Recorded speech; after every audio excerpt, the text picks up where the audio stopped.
الحمد للہ رب العالمین والصلاة والسلام علی سید الانبیاء والمرسلین وعلی آلہ الطیبین واصحابہ الطاہرین اما بعد فاعوذ باللہ من الشیطان الرجیم بسم اللہ الرحمن الرحیم قال اللہ تبارک و تعالی فی القرآن المجید والفرقان الحمید ان اللہ وملائکتہ یصلون علی النبی یا ایہا الذین آمنوا صلوا علیہ وسلموا تسلیما اللہم صل علی سیدنا ومولانا محمد ابن عبد اللہ ما ضاق امر الا وفرجہ اللہ صلی اللہ علیہ وسلم۔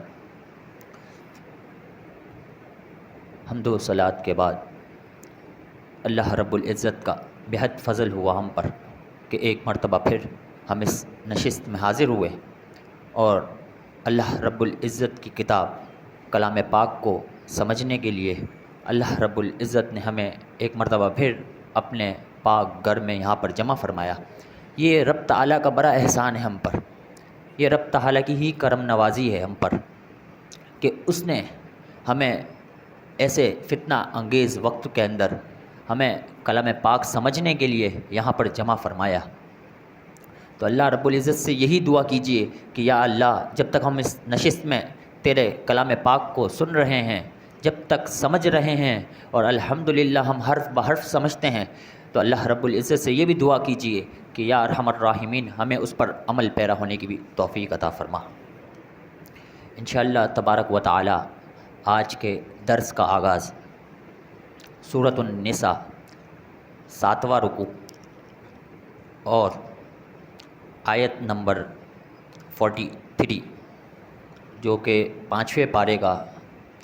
14 رکوع ہے۔ اللہ رب العزت ارشاد فرماتا ہے یا ایہا الذین آمنوا، اے ایمان والو، لا تقربوا الصلاۃ، تم قریب نہ جاؤ نماز کے، وانتم سکریٰ، اس حال میں کہ تم نشے میں ہو۔ یعنی اللہ رب العزت ارشاد فرما رہا ہے ایمان والوں سے کہ نماز کی حالت میں ہو تو اس طرح نہ ہو کہ تم نشے کی حالت میں ہو۔ یہ آیت مبارکہ کا شان نزول یہ ہے کہ اللہ رب العزت نے اس آیت مبارکہ کو نازل فرمایا۔ یہ وہ وقت تھا کہ جب حضرت عبد الرحمن بن عوف رضی اللہ تعالی عنہ آپ نے ایک صحابہ کرام کی جماعت کی دعوت فرمائی، اور یہ اس وقت یہ آیت مبارکہ نازل ہوئی جب شراب ابتدائے اسلام میں حلال تھی۔ تو آپ نے صحابہ کرام کی دعوت فرمائی۔ صحابہ کرام نے کھانا تناول فرمانے کے بعد کچھ صحابہ نے شراب پی اور اسی حال میں نماز مغرب ادا کرنے لگے۔ تو ایک صحابی جو کہ امام تھے انہوں نے پہلی رکعت میں سورہ کافرون کی تلاوت فرمائی۔ سورہ کافرون، قل یا ایہا الکافرون لا اعبد ما تعبدون ولا انتم عابدون ما اعبد۔ ترجمہ سماعت کرتے ہیں، اے محبوب آپ فرما دیجئے، اے کافرو، تم جس کی عبادت کرتے ہو میں اس کی عبادت نہیں کرتا، یعنی تم جن بتوں کو پوجتے ہو ان بتوں کو میں نہیں پوجتا، ولا انتم عابدون ما اعبد، اور جس رب تعالیٰ کی میں عبادت کرتا ہوں اس کی تم عبادت نہیں کرتے۔ اب اس آیت مبارکہ کے اندر آپ نے سماعت کیا کہ 2 مرتبہ لا آیا، لا اعبد ولا انتم عابدون، یعنی 2 مرتبہ لا آیا۔ جب وہ صحابی امامت فرما رہے تھے اور چونکہ نشے کی حالت میں تھے تو ان سے لا نہیں ادا ہوا اور انہوں نے عابدو و ما تعبدون ادا کر دیا، تو جس سے معنی فاسد ہو گئے۔ تو پھر اللہ رب العزت نے مسلمانوں کے لیے قیامت تک کے لیے احکام جاری فرما دیا کہ تم جب نماز میں ہو تو اس حال میں ہو کہ بالکل پاک صاف ہو، چاہے ظاہری طور پر چاہے باطنی طور پر۔ اب اسی آیت مبارکہ سے یہ بھی سمجھ آیا کہ اللہ رب العزت نے جو پہلے ابتدائے اسلام میں جن سے کوئی گناہ سرزد ہو گیا تو انہیں اس چیز پر پکڑ نہیں فرمائی، بلکہ اللہ رب العزت نے تو انہیں یا ایہا الذین آمنوا سے خطاب فرمایا کہ اے ایمان والو، اور وہ صحابہ کرام کو جب حضور علیہ الصلاۃ والسلام کی بارگاہ میں لے کے گئے تو حضور علیہ الصلاۃ والسلام نے ان پر کفر کا حکم نہیں لگایا۔ یہ ہمیں اس بات کی طرف اشارہ دیتا ہے کہ جو ابتدائے اسلام میں چیزیں حلال تھیں، اللہ رب العزت نے جو احکامات اس وقت نازل نہیں فرمائے تھے اور وہ کسی صحابی سے سرزد ہو گئے تو وہ ان کے لیے معاف تھے اور یا ایھا الذین آمنوا کے زمرے میں تھے۔ آگے اللہ رب العزت نے ارشاد فرمایا ولا جنبا، اور ناپاکی کی حالت میں بھی تم نماز کے قریب نہ جاؤ، الا عابری سبیل حتی تغتسلوا، یہاں تک کہ جب تک تم خوب غسل نہ کر لو۔ وَإِن كُنتُم مَرْضَىٰ، اور اگر تم سفر میں ہو، او علی سفر، اگر تم مرض میں ہو یا تم سفر میں ہو، او جاء احد منکم من الغائط، یا تم میں سے کوئی قضائے حاجت سے آیا یعنی بیت الخلا گیا اور وہاں سے اس پر وضو فرض ہوا، او لامستم النساء، یا تم نے عورتوں سے قربت کی، فلم تجدوا ماء، اور تم نے پانی کو نہ پایا، فتیمموا صعیدا طیبا، تو تم تیمم کرو پاک مٹی سے۔ اللہ رب العزت نے ارشاد فرمایا کہ اگر تم مریض ہو یعنی کہ تم پانی کو استعمال کرنے پر قدرت حاصل نہیں رکھتے، پانی تو میسر ہے لیکن اس پانی کو استعمال کرنے سے مرض میں شدت پیدا ہو جائے گی، یا پھر تم سفر میں ہو اور تمہارا گمان یہ ہے کہ مجھے میلوں تک پانی میسر نہیں ہوگا، تو اللہ رب العزت نے مسلمانوں کے لیے کیا خوب ارشاد فرمایا فتیمموا صعیدا طیبا، تم پاک مٹی سے تیمم کر لو۔ اب اگلی آیت مبارکہ میں اللہ رب العزت نے یہ بھی ارشاد فرمایا کہ تیمم کس طرح کرنا ہے اور تیمم کس چیز سے کرنا ہے۔ فرمایا فامسحوا بوجوہکم وایدیکم، تو تم مسح کرو اپنے چہروں کا اور اپنے ہاتھوں کا۔ یہاں پر اللہ رب العزت نے حکم فرمایا کہ اگر تم پانی کو نہ پاؤ تو تیمم اس انداز میں کرو کہ سب سے پہلے تو تم تیمم کی نیت باندھ لو، چونکہ یہ عمل فرض ہے، اور اس کے بعد تم مٹی پر اپنے ہاتھوں سے ضرب لگاؤ اور اپنے چہروں کا مسح کرو، اور اس کے بعد تم اپنے ہاتھوں کا مسح کرو۔ اور علماء کرام نے کتب فقہ میں یہی مسئلہ لکھا کہ اگر تیمم کسی نے کرنا ہے تو وہ یہ 3 فرائض سر انجام دے گا، اور جو یہ 3 فرائض سر انجام دے گا اس کو حدث اصغر ہو یا حدث اکبر ہو، دونوں سے پاکی حاصل ہو جائے گی، کیونکہ اللہ رب العزت نے ارشاد فرما دیا فتیمموا صعیدا طیبا۔ اب تیمم کس چیز سے کیا جائے تو اس پر اعلیٰ حضرت امام اہل سنت علیہ الرحمۃ الرحمن نے ایک قاعدہ ارشاد فرما دیا۔ آپ نے فرمایا کہ تیمم اس چیز سے ہوگا جو زمین کی جنس سے ہوگا، یعنی جو زمین کی طرح ہوگا، یعنی جسے جلایا جائے تو جل نہ سکے جس طرح زمین ہے، اور جسے پگھلایا جائے تو پگھل نہ سکے جس طرح زمین کے اجزاء پتھر وغیرہ ہے کہ انہیں جلایا جائے تو جل نہ سکے۔ تو تو اعلیٰ حضرت عظیم المرتبت علیہ رحمۃ الرحمن نے ایک قاعدہ کلیہ ارشاد فرما دیا کہ تیمم ہر اس چیز سے جائز ہے جو زمین کی جنس سے ہے، چاہے وہ پتھر ہی کیوں نہ ہو اور اس پر گرد و غبار لگی ہو یا نہ لگی ہو، لیکن باوجود اس کے تم اس سے تیمم کر سکتے ہو۔ اب اس آیت مبارکہ کا شان نزول کیا ہے؟ غزوہ بنی مصطلق سے جب واپسی کی روانگی ہوئی، صحابہ کرام کی ایک جماعت، لشکر اسلام کی ایک جماعت جس میں حضور جان کائنات صلی اللہ علیہ وآلہ وسلم اور آپ کے ساتھ حضرت سیدنا عائشہ رضی اللہ تعالی عنہ ام المؤمنین موجود تھی، تو ان کا یہ ارادہ تھا کہ ہم یہاں پر ایک جنگل میں رات میں قیام کریں گے اور اس کے بعد ہم صبح سویرے اپنے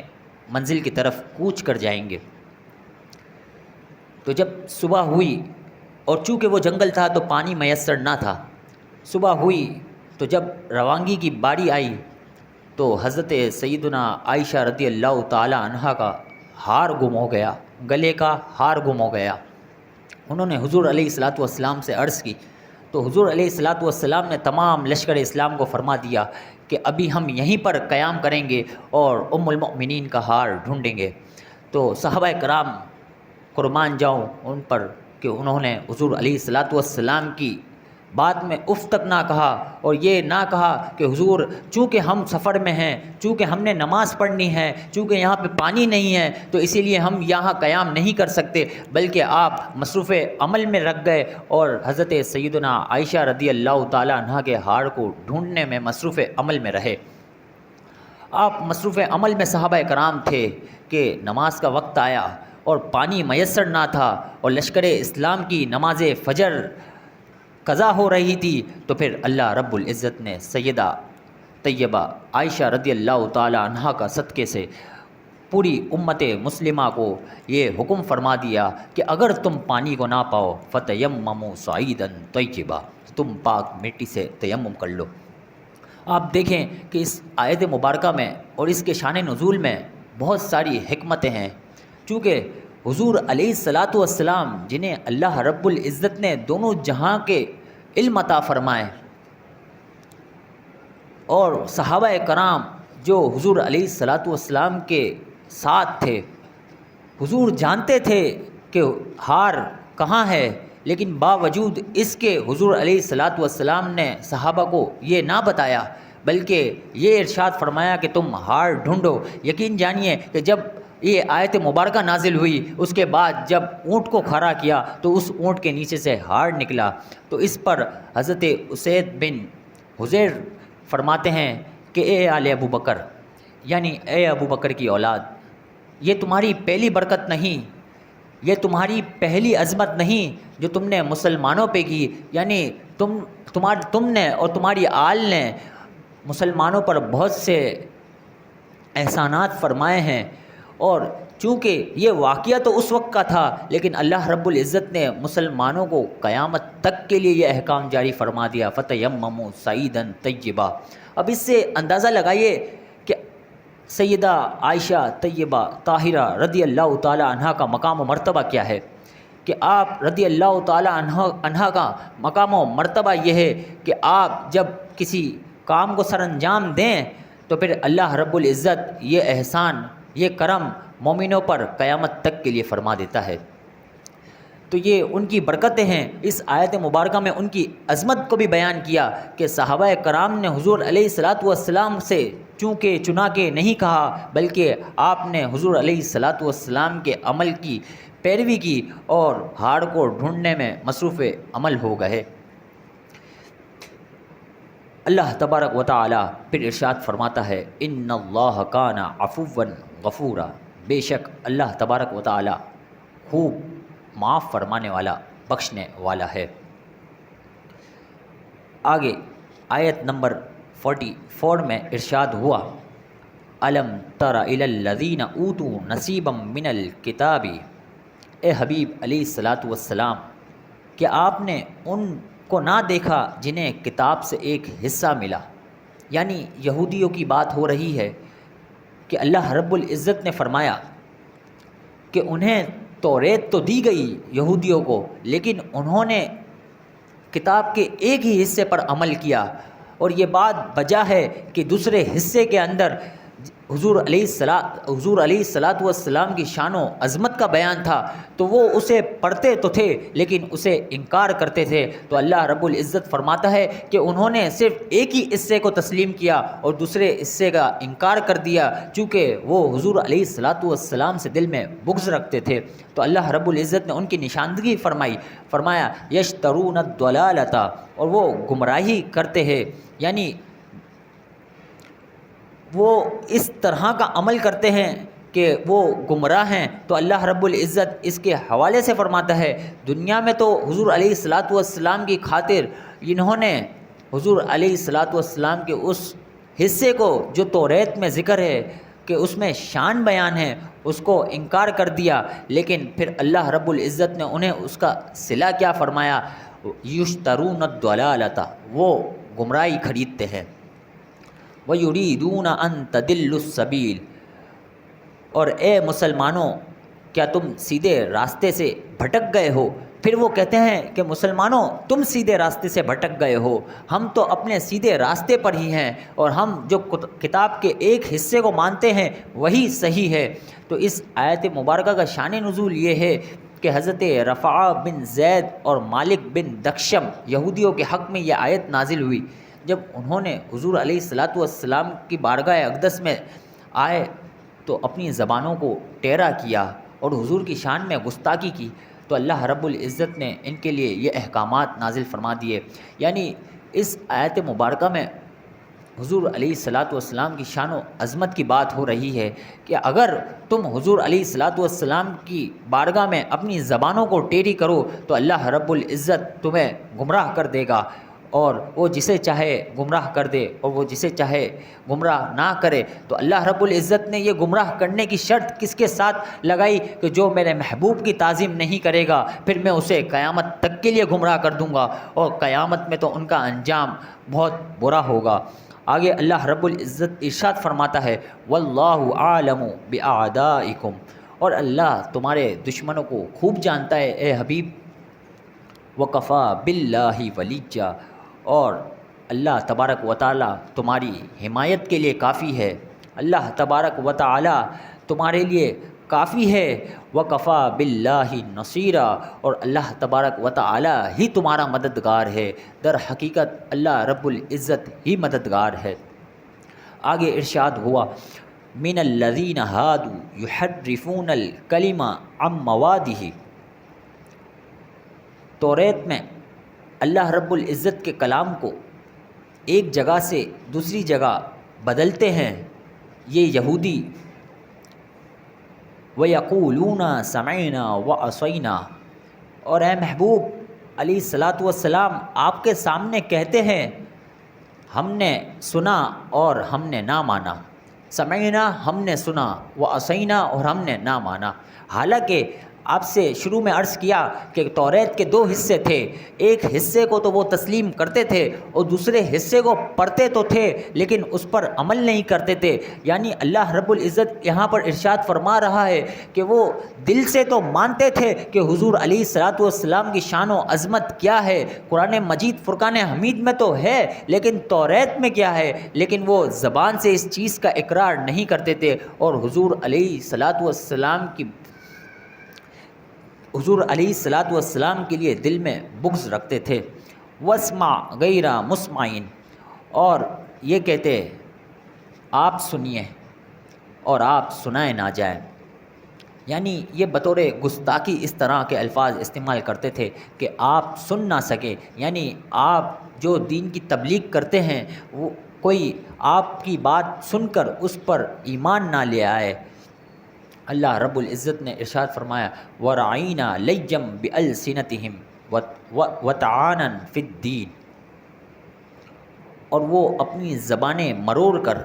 لفظ رعینہ کہتے تھے، تانا زنی کرتے ہوئے دین میں۔ آپ نے ابتدائے درس میں سورہ بقرہ کے اندر یہ آیت مبارکہ سماعت کی، یا ایھا الذین آمنوا لا تقولوا راعینا، اے ایمان والو تم رعینہ نہ کہو، وقولوا انظرنا، بلکہ تم یہ کہو کہ ہم پر نظر کرم کیجیے۔ رعینہ کا معنی کیا ہے؟ رعینہ کا معنی یہ ہے کہ رعایت کرے۔ جب حضور جان کائنات صلی اللہ علیہ وسلم صحابہ کرام کو دین کی تعلیم دیتے اور صحابہ کرام اسے دوبارہ سمجھنے کے لیے عرض کرتے رعینہ یا رسول اللہ، ہماری رعایت کیجیے یا رسول اللہ، ہم پر نظر کرم کیجیے یا رسول اللہ، ہمیں ایک مرتبہ پھر ارشاد فرما دیجیے کہ ہماری ناقص عقلیں وہ بات سمجھ نہ سکی ہیں، تو وہ اس انداز میں کہتے تھے۔ لیکن رعینہ کا دوسری لغت میں معنی غلط تھے، تو یہودی جو ڈکشنری لغت استعمال کرتے تھے اس میں رعینہ آپ نے یہاں پر دیکھا را الف عین نون الف لکھا ہوا ہے، لیکن ان کی لغت میں رعینہ تھا۔ یعنی اللہ رب العزت نے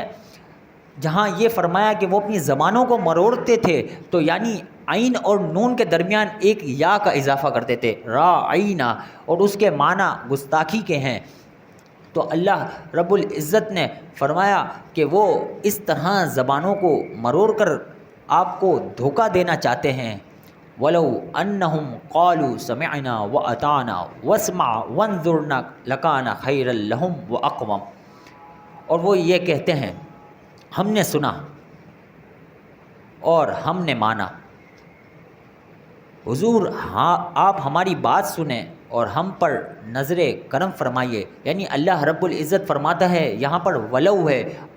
وہ رائینہ کہتے ہیں، لیکن اللہ رب العزت فرماتا ہے اگر وہ اس طرح کا ہے کہ ونظرنا آپ ہم پر نظر کرم کیجئے، خیر لہم و اقوم یہی ان کے لیے زیادہ بہتر ہے اور یہی ان کے لیے نہایت درست ہے. وَلَٰكِن لَعَنَهُمُ اللَّهُ بِكُفْرِهِمْ، لیکن اللہ نے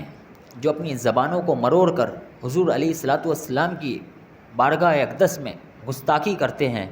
تو اللہ رب العزت ان کے لیے کیا وعید فرماتا ہے. لیکن اللہ نے ان کے کفر کے سبب ان پر لعنت فرمائی، اللہ رب العزت کی لعنت. فلا یؤمنون الا قلیلا، تو ان میں سے تھوڑے ہی تھے جو ایمان لائے. آگے اللہ رب العزت نے ارشاد فرمایا یا ایھا الذین اوتوا الکتاب. اس کا لفظی ترجمہ تو یہ ہے اے وہ لوگ جنہیں کتاب دی گئی، یعنی اے اہل کتاب آمنو تم ایمان لے آؤ، تم قرآن پر ایمان لے آؤ. بما نزلنا مصدقا لما معکم، یعنی اس قرآن پر ایمان لے آؤ جو تمہاری اصل کتاب توریت کی تصدیق کرنے والی ہے، کہ توریت میں اس قرآن مجید فرقان حمید کی تصدیق ہے. من قبل ان نطمس وجوہا، اس سے پہلے کہ تمہارے لوگوں کے کچھ چہروں کو بگاڑ دیا جائے. اس سے پہلے ایمان لے آؤ ورنہ تمہارے چہروں کو بگاڑ دیا جائے گا. فنردھا علی ادبارہا، اور چہروں کو بگاڑ کر ان کے منہ ان کی پیٹھ کی طرف کر دیے جائیں گے. او نلعنہم کما لعنا اصحاب السبت، یا پھر اللہ رب العزت نے فرمایا ان پر ایسی لعنت ہوگی جیسا کہ ہفتے والے کے دن پر، یعنی جو شکار کرنے والے تھے ان پر جس طرح اللہ رب العزت نے اپنا عذاب نازل فرمایا اسی طرح کا اللہ رب العزت تم پر عذاب نازل فرمائے گا. آگے ارشاد ہوا وَكَانَ أَمْرُ اللَّهِ مَفْعُولًا، اور اللہ تبارک و تعالی نے قرآن مجید میں حکم ارشاد فرما دیا تو یقیناً وہ ہو کر رہے گا، اور اللہ کا حکم ضرور ہو کر رہے گا. یعنی جو حضور علیہ الصلاۃ والسلام کی بے ادبی کرے، جو قرآن پر ایمان نہ لائے، اللہ رب العزت نے اس کے لیے 3 طرح کی وعیدیں یہاں پر ارشاد فرمائی کہ ان پر اللہ کی لعنت بھی ہو، ان کے چہروں کو بگاڑ دیا جائے گا اور ان کے چہرے پیٹھ کی طرف کر دیے جائیں گے. آگے اللہ رب العزت نے ارشاد فرمایا ان اللہ لا یغفر ان یشرک بہ، بے شک اللہ تبارک و تعالی نہیں بخشتا مگر یہ کہ وہ جو اس کے ساتھ شریک ٹھہرائے. یعنی اللہ رب العزت اسے نہیں بخشتا جو اس کے ساتھ شریک ٹھہرائے. اب یہاں پر یہ بات سمجھنا بہت ضروری ہے کہ شریک ٹھہرانے سے مراد کیا ہے. ایک تو وہ ہے جو ہندو ہیں یا بت پرست ہیں جو کئی خداؤں کو مانتے ہیں اور اللہ رب العزت کے ساتھ کئی خداؤں کو شریک کرتے ہیں. تو ایک تو اس آیت مبارکہ میں ان لوگوں کے بارے میں بتایا کہ ان کی بخشش نہیں ہوگی، انہیں کسی صورت معاف نہیں کیا جائے گا. اور ایک وہ لوگ ہیں جو کسی خدا کو نہیں مانتے، جو کہتے ہیں کہ خدا کوئی نہیں. تو اللہ رب العزت فرما رہا ہے یہ بھی شرک ہی کی ایک قسم ہے کہ اللہ رب العزت کو تو نہ مانو اور کسی کو بھی نہ مانو. فی زمانہ آج کے دور میں جو اصطلاح جو ٹرم استعمال ہوتی ہے وہ استعمال ہوتی ہے الہاد پرستی. یعنی آج جو یہود و نصارہ ہے، آج جو کافر قوم ہے، وہ کسی خدا کو نہیں مانتی اور وہ اپنی عقلوں کو خدا سمجھ بیٹھی ہیں اور وہ فریڈم حاصل کرنا چاہتی ہیں اور وہ ہر بات پر یہ اظہار کرتی ہیں کہ جو انسان کے لیے میسر ہے، جو انسان کر سکتا ہے وہی ہوگا. اور وہ اسی پر عمل کیا جائے گا۔ لیکن اللہ رب العزت نے مومنوں سے تو فرما دیا کہ تم ایمان لاؤ قرآن پر۔ تو یہاں پر وہ لوگ بھی مراد ہے جو بالکل لا دینیت کی طرف، الحاد کی طرف جا چکے ہیں اور کسی کو خدا نہیں مانتے۔ آگے ارشاد ہوا وَيَغْفِرُ مَا دُونَ ذَلِكَ لِمَن يَشَاءُ، اور اللہ رب العزت کفر کے سوا کوئی بھی گناہ ہو وہ جسے چاہے بخش دے گا۔ وَمَن يُشْرِكْ بِاللَّهِ فَقَدِ افْتَرَىٰ إِثْمًا عَظِيمًا، اور جس نے اللہ کے ساتھ شریک ٹھہرایا بے شک اس نے بہت بڑا گناہ بہتان باندھا۔ أَلَمْ تَرَ إِلَى الَّذِينَ يُزَكُّونَ أَنفُسَهُمْ، اے حبیب علیہ الصلاۃ والسلام، کہ آپ نے ان اہل کتاب کو نہ دیکھا جو خود اپنی پاکیزگی بیان کرتے ہیں، جو خود اپنے آپ کو پاکیزہ کہتے ہیں۔ اور یہ آیت اس وقت نازل ہوئی جب یہود و نصارہ اللہ کا بیٹا حضرت عیسیٰ علیہ السلام کو اور خود کو اللہ کا پیارا سمجھتے تھے، خود کو دیندار سمجھتے تھے، خود کو تقوی دار سمجھتے تھے، اور خود کے بارے میں یہ کہتے تھے کہ ہم مقبول ہیں۔ تو اللہ رب العزت نے فرمایا کہ اے حبیب علیہ الصلاۃ والسلام، آپ اہل کتابوں کو دیکھو جو اپنی برائی بیان کرتے تھے۔ بل اللہ یزکی من یشاء، بلکہ اللہ جسے چاہتا ہے پاکیزہ کرتا ہے۔ آج کے دور میں بھی آپ اس طرح کے بہت سے واقعات سنتے ہیں کہ لوگ اپنی برائی کرتے ہیں، اپنے آپ کو مقبول بتاتے ہیں، اپنے عہدے کو اپنی طاقت کے ذریعے اپنے آپ کو یہ دعوے کرتے ہیں کہ ہم ہی تقوی دار ہے اور ہم ہی اللہ کی بارگاہ میں مقبول ہے۔ بڑی بڑی تسبیح ہاتھوں میں پکڑ کر نہ قرآن کو جانتے نہ احادیث کو جانتے ہیں، اور دین کی تبلیغ یہود و نصارہ کے کہنے پر کرتے ہیں۔ تو اللہ رب العزت فرما رہا ہے کہ آپ بتا دیں اے حبیب علیہ الصلاۃ والسلام، جو اپنی پاکیزگی خود سے بیان کرتے ہیں تو وہ اللہ کی بارگاہ میں مقبول نہیں ہیں، بلکہ اللہ رب العزت جسے چاہے وہی مقبول ہیں۔ اللہ رب العزت سے ہم بھی دعا کرتے ہیں کہ یا ارحم الراحمین ہمیں اس طرح کے فتنوں سے محفوظ فرما۔ آگے اللہ رب العزت ارشاد فرماتا ہے وَلَا يُظْلَمُونَ فَتِيلًا، اور جو لوگ اللہ رب العزت کے حکم کی پاسداری کرتے ہیں ان کو دھاگے کے برابر بھی عذاب نہیں دیا جائے گا، ان پر دھاگے کے برابر بھی ظلم نہیں کیا جائے گا۔ دھاگے سے مراد کیا ہے؟ مفسرین کرام فرماتے ہیں، کیا خوب ارشاد فرماتے ہیں جو کھجور ہے اس کی گٹلی، یقیناً آپ لوگوں نے دیکھی ہوگی، اس گٹلی کے اوپر ایک جھلی ہوتی ہے، جب اس جھلی کو ہٹاتے ہیں تو اس کے اندر سے ایک دھاگا نکلتا ہے۔ تو اللہ رب العزت کسی مومن پر اس دھاگے کے برابر بھی ظلم نہیں فرمائے گا۔ کیا خوب فرمایا، انظر کیف یفترون علی اللہ الکذب، اے محبوب آپ دیکھیں وہ لوگ اللہ پر کس طرح جھوٹ باندھتے ہیں۔ وکفا بہ اثما مبینا، تو ان کے لیے عذاب ہے اور یہ کھلا گناہ ان کے لیے کافی ہے۔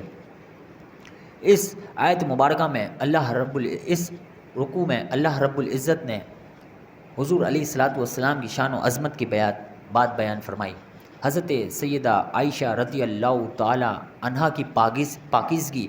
اور ان کی مقبولیت بیان فرمائی، اور ان کا عظیم مرتبہ اس رکوع میں اللہ رب العزت نے بیان فرمایا۔ ساتھ ہی ان گمراہ کن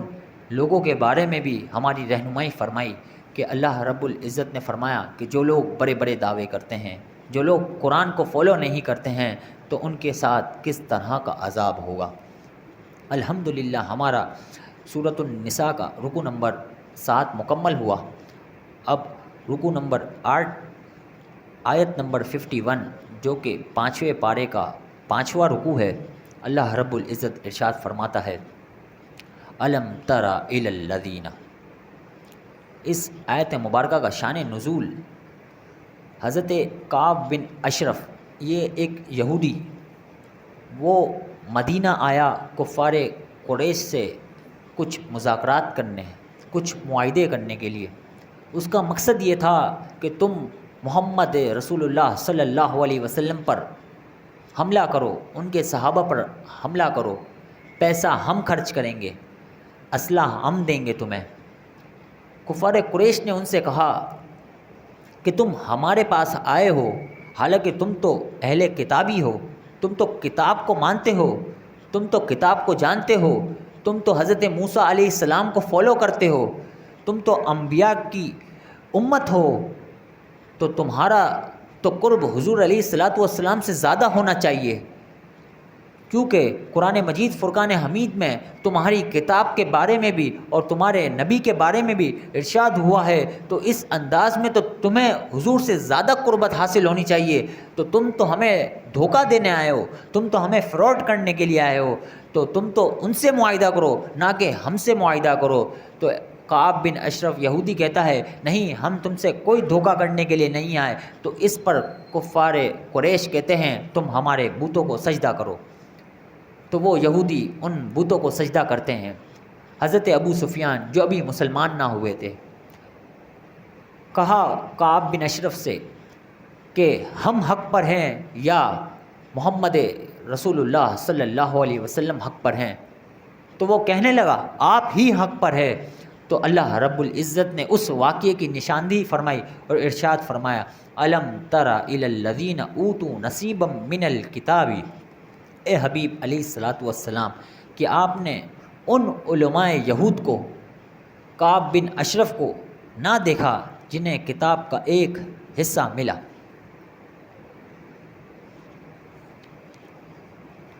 یؤمنون بالجبت والطاغوت، اور وہ بت اور شیطان پر ایمان لاتے ہیں۔ وَيَقُولُونَ لِلَّذِينَ كَفَرُوا، اور کافروں کے بارے میں یہ کہتے ہیں هَؤُلَاءِ أَهْدَىٰ مِنَ الَّذِينَ آمَنُوا سَبِيلًا، کہ یہ مسلمانوں سے زیادہ سیدھے راستے پر ہیں، یعنی کفار قریش مسلمانوں سے زیادہ سیدھے راستے پر ہیں۔ تو اللہ رب العزت نے یہ آیت مبارکہ نازل فرما دی اولئک الذین لعنہم اللہ، یہ وہ لوگ ہیں جن پر اللہ رب العزت نے لعنت فرمائی۔ ومن یلعن اللہ فلن تجد له نصیرا، اور جس پر اللہ رب العزت لعنت فرما دے تو پھر اس کے لیے کوئی مددگار نہ پاؤ گے۔ یہاں یہ بات بھی واضح ہو گئی کہ جو نبی کریم علیہ الصلاۃ والسلام سے بغض رکھے گا تو پھر اللہ رب العزت نے اس کے لیے بربادی ہی بربادی کا سامان رکھا ہے۔ ام لہم نصیب من الملک، کیا ملک ان یہودیوں کا کچھ حصہ ہے؟ یعنی وہ ملک میں ان کا کچھ حصہ ہے؟ ہرگز نہیں۔ اللہ رب العزت فرماتا ہے کہ ویسے تو ملک کی بادشاہت اللہ رب العزت نے محبوب کائنات صلی اللہ علیہ وسلم کو عطا فرمائی، ان کا تو حق بھی نہ تھا، لیکن اگر انہیں دے بھی دیا جاتا یہ اختیار اور بادشاہت، وہ ملک انہیں دے بھی دیا جاتا، فَإِذَا لَا يُؤْتُونَ النَّاسَ نَقِيرًا، تو وہ لوگوں کو تل کے برابر بھی کوئی چیز نہ دیتے۔ یہودی بڑے کنجوس ہیں، تو وہ بادشاہت حاصل کر جانے کے بعد بھی وہ لوگوں پر کوئی احسان نہیں کرتے۔ اللہ رب العزت نے آگے ارشاد فرمایا ام یحسدون الناس علی ما آتاہم اللہ من فضلہ، یا وہ لوگ ان نعمتوں پر حسد کرتے ہیں جو اللہ تبارک و تعالی نے انہیں اپنے فضل سے عطا کی۔ یعنی وہ یہودی اس بات پر حسد کرتے ہیں کہ اللہ رب العزت نے محبوب علیہ الصلاۃ والسلام کو بادشاہت عطا فرما دی۔ فقد آتینا آل ابراہیم، تو بے شک ہم نے ابراہیم علیہ السلام کی اولاد کو الکتابہ کتاب عطا فرمائی، والحکمت اور حکمت عطا فرمائی، وآتیناہم ملکا عظیما اور ہم نے انہیں سلطنت دی اور بڑی عظیم سلطنت دی۔ جس طرح حضرت یوسف علیہ الصلاۃ والسلام کو اللہ رب العزت نے مصر کی بادشاہت عطا فرمائی، حضرت داؤد علیہ الصلاۃ والسلام کو بادشاہ بنایا، حضرت ابراہیم علیہ السلام کی اولاد میں یہ نعمتیں اور یہ حکمت عطا فرمائی، تو فرماتے ہیں کہ میرے محبوب علیہ الصلاۃ والسلام پر یہ انعام فرمایا، یہ اکرام فرمایا، تو تم کیوں حسد کرتے ہو اے یہودی؟ تو اللہ رب العزت نے فرمایا کہ بادشاہت کے حقدار تو محبوب کریم علیہ الصلاۃ والسلام ہی ہے۔ فَمِنْهُمْ مَنْ آمَنَ بِهِ وَمِنْهُمْ مَنْ صَدَّ عَنْهُمْ، تو ان میں سے کوئی وہ ہے جو اس پر ایمان لے آیا، اور کچھ وہ ہیں جو اس سے پھر گئے یعنی ایمان نہ لائے۔ وَكَفَى بِجَهَنَّمَ سَعِيرًا، تو ان بیمانوں کے لیے یعنی جو ایمان نہ لائے بھڑکتی ہوئی آگ کافی ہے۔ إِنَّ الَّذِينَ كَفَرُوا بِآيَاتِنَا سَوْفَ نُصْلِيهِمْ نَارًا، بے شک جن لوگوں نے ہماری آیتوں کا انکار کیا ان قریب ہم انہیں جہنم کی آگ میں ڈال دیں گے۔ کلما نضجت جلودہم بدلناہم جلودا غیرہا، جب بھی ان کی کھالیں جل کر پک جائیں گی، جب اللہ رب العزت انہیں آگ میں ڈالے گا، اور پھر فرمایا نضجت پک جائیں گی، جلودہم ان کی کھالیں، بدلناہم ہم تبدیل کر دیں گے ان کھالوں کو، جلودن دوسری کھالوں سے، غیرہا یعنی کہ قیامت میں تو اس طرح کا عذاب ہے ان لوگوں کے لیے۔ اللہ رب العزت ہمیں جہنم کی آگ سے محفوظ فرمائے۔ اللہ رب العزت نے فرمایا کہ دنیا میں اگر کسی شخص کو آگ لگ جائے تو وہ جل کر راکھ ہو جاتا ہے، قیامت میں ایسا نہ ہوگا۔ قیامت میں اگر وہ جل کر راکھ ہو گیا تو اللہ رب العزت اسے پھر نہیں کھال دے گا، پھر اس پر عذاب ہوگا، پھر وہ جل جائے گی، تو یہ سلسلہ چلتا رہے گا، یہ سلسلہ چلتا رہے گا، کیونکہ انہوں نے حضور علیہ الصلاۃ والسلام کی بے ادبی کی، کیونکہ انہوں نے حضور علیہ الصلاۃ والسلام پر ایمان نہ لائے، تو ان کے لیے بڑا ہی دردناک عذاب ہے۔ الامان والحفیظ لیذوقوا العذاب، تاکہ وہ اس عذاب کو چکھیں۔ ان اللہ کان عزیزا حکیما، بے شک اللہ تبارک و تعالی بہت غالب حکمت والا ہے۔ والذین آمنوا، اب اللہ رب العزت ایمان والوں کو جو نعمت عطا فرما رہا ہے اس کا ذکر فرما رہا ہے۔ والذین آمنوا، اے ایمان والو، وہ لوگ جو ایمان لائے، وعملوا الصالحات، اور نیک اعمال کیے، سندخلہم جنات تجری من تحتها الانہار، ان قریب ہم انہیں ایسے باغوں میں داخل کریں گے جن کے نیچے نہریں جاری و ساری ہیں، خالدین فیہا ابدا، اور وہ ان میں ہمیشہ ہمیشہ رہیں گے۔ لہم فیہا ازواج مطہرہ، اور وہاں ان کے لیے کیا نعمتیں ہوں گی؟ فرمایا وہاں ان کے لیے پاکیزہ بیویاں ہوں گی۔ وندخلہم ظلا ظلیلا، اور ہم انہیں جنت کی گنی چھاؤں میں داخل کریں گے، یعنی ہم انہیں جنت میں اعلیٰ مراتب عطا کریں گے، انہیں جنت میں احسن اور اعلیٰ معیار کے گھر عطا کریں گے۔ ان اللہ یأمرکم ان تؤدوا الامانات الی اہلہا، آگے اللہ رب العزت نے ارشاد فرمایا بے شک اللہ تبارک و تعالی تمہیں حکم دیتا ہے کہ تم لوٹاؤ امانتیں الی اہلیہ، اس کے اہل کی طرف۔ امانات سے مراد کیا ہے؟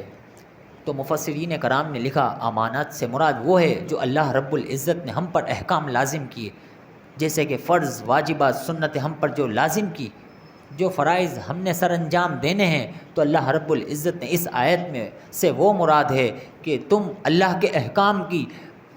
احکام کے پابند ہو جاؤ، اور اللہ رب العزت نے جو احکامات تم پر نازل فرما ہے اس کو پورا کرو۔ اور ایک قول یہ بھی ہے کہ امانات سے مراد عہدہ ہے، پاور ہے، یعنی یہ امانت، یہ عہدے اسی کو دیے جائے جو اس کا اہل ہے۔ اب اسی کو دیے جائے سے مراد یہ ہے کہ جو شخص شرعی طور پر جانتا ہو اور شریعت مطہرہ کو صحیح معنوں میں پہچانتا ہو، وہی عہدے کا حقدار ہے، اسی کو عہدہ دیا جائے۔ آپ تھوڑا اس چیز کی طرف غور کیجئے کہ یہ ملک پاکستان جب فتح ہوا تو کس نام پہ لیا گیا تھا؟ یہ پاکستان مسلمانوں کو ایک الگ قوم کی طرف، ایک الگ آبادی کے لیے، تاکہ مسلمان وہاں آرام سے رہ سکے اور اپنی عبادات سر انجام دے سکے، اسی لیے اس پاکستان، اس وطن عزیز کو حاصل کیا گیا تھا، اور اس وطن عزیز کو حاصل کرنے کے لیے کئی لوگوں نے اپنی جانوں کو قربان کر دیا۔ لیکن آج اس دور میں ہمارے یہاں ایک ڈیموکریسی ہے، جمہوریت ہے، کہ اگر کوئی شخص شریعت مطہرہ کو جانتا ہو یا نہ جانتا ہو، وہ عمل کرتا ہو یا نہ کرتا ہو، اگر اس کے پاس دنیاوی ذرائع ہیں،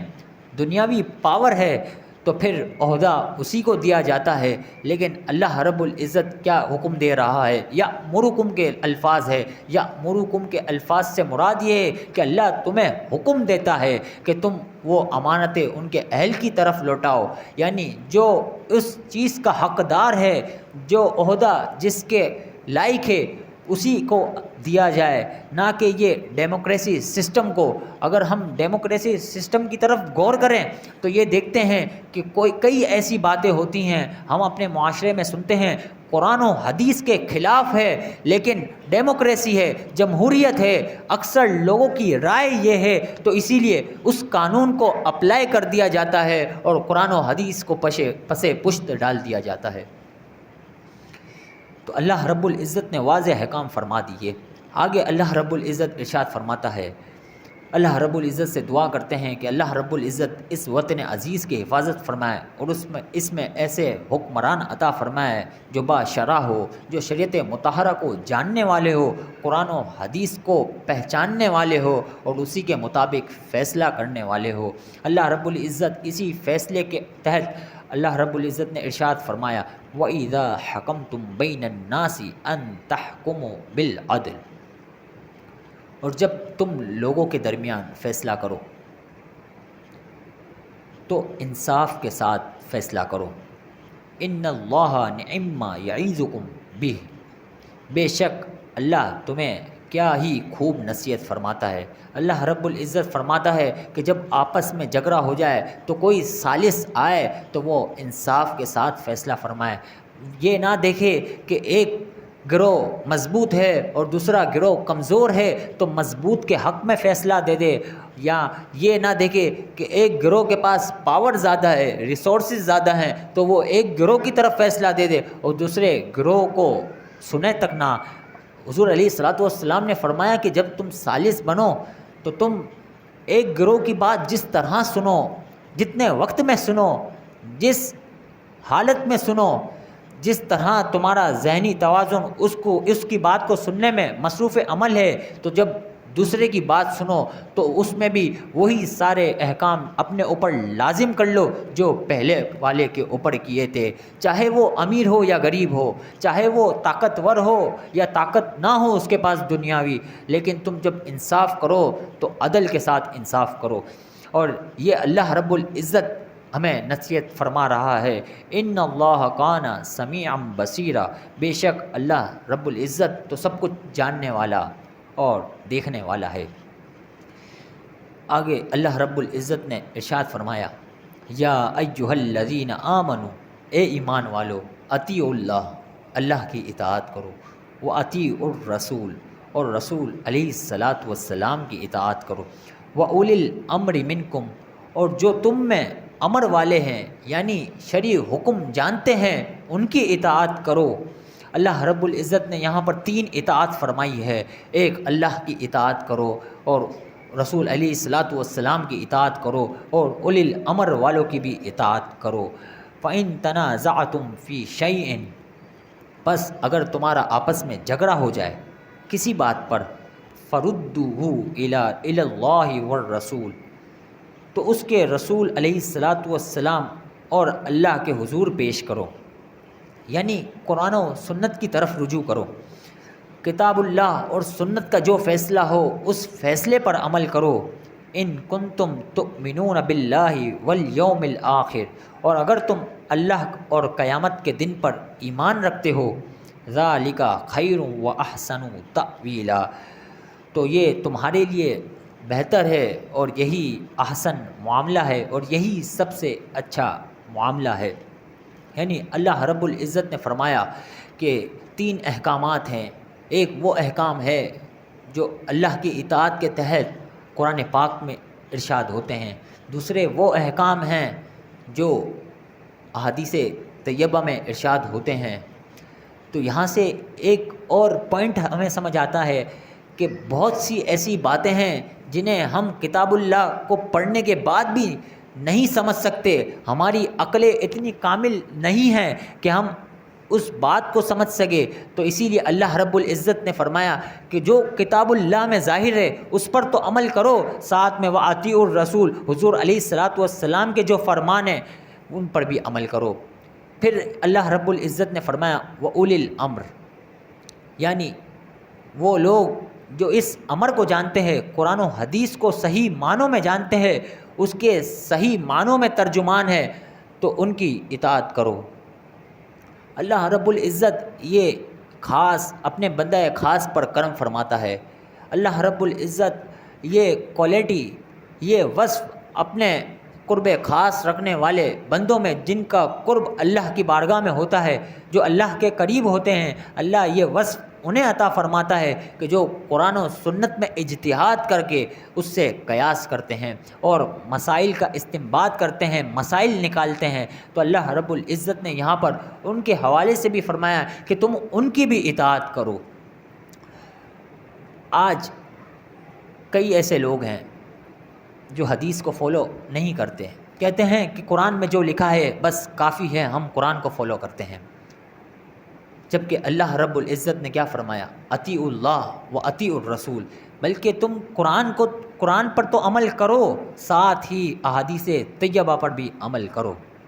کئی لوگ ایسے ہیں جو حدیث کے ظاہر پر عمل کرتے ہیں، یعنی احادیث طیبہ خود پڑھ کر، خود سمجھ کر اس سے مسائل استنباط کرتے ہیں، مسائل نکالتے ہیں۔ تو اللہ رب العزت یہ بھی فرما رہا ہے کہ جو قرآن و سنت تو سمجھ سکتا ہے، جو قرآن و سنت پر تو عمل کرتا ہے، لیکن اس کے بعد اولو الامر والوں کو بھی فالو کرنا ہے، ان کے بھی احکام کو ماننا ہے، انہوں نے کس طرح مسائل کا استنباط کیا ہے۔ تو یہ تو اللہ نے ان اولو الامر والوں پر احسان فرمایا، یہ نعمت انہیں عطا فرمائی، تو پھر ہماری عقلیں اتنی کامل کہاں سے ہو گئی کہ ہم قرآن کے ظاہر کو دیکھ کر، حدیث کے ظاہر کو دیکھ کر ہم اس سے مسائل استنباط کریں، مسائل نکالیں۔ ہماری عقلیں اتنی کامل تو نہیں کہ ہم میں سے کئی ایسے ہیں جو آج سوشل میڈیا پر موجود ہیں اور ویڈیوز اور ویوز اور سبسکرائب کے حوالے سے اپنے آپ کو پروموٹ کرنے کے لیے ویڈیو بنا دیتے ہیں، حدیث کا نمبر کوٹ کر دیا، حدیث بتا دی، کتاب بتا دی اور کہا